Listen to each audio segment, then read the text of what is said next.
রাশিয়ার কাজান শহরে ড্রোন হামলার প্রতিক্রিয়ায় ইউক্রেনকে ধ্বংস করার হুঁশিয়ারি দিয়েছেন রুশ প্রেসিডেন্ট ভ্লাদিমির পুতিন।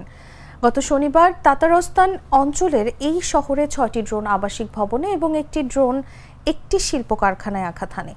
এই ঘটনার পর রবিবার এক ভিডিও বক্তৃতায় পুতিন বলেন, যারা আমাদের দেশকে ধ্বংস করতে চায় তারা এর বহুগুণ বেশি ধ্বংসযজ্ঞের মুখোমুখি হবে এবং তাদের এই কাজের জন্য অনুশোচনা করতে হবে।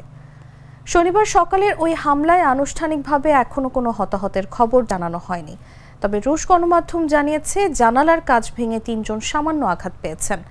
কাজান শহরটি ইউক্রেনের সীমান্ত থেকে ১০০০ কিলোমিটারেরও বেশি দূরে অবস্থিত।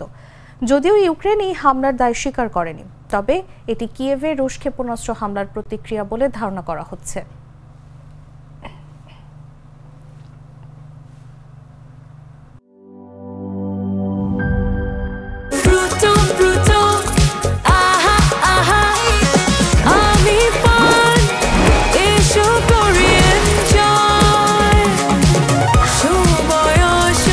প্রাণ ফ্রুটো, সময় অসময় ফ্রুটোময়।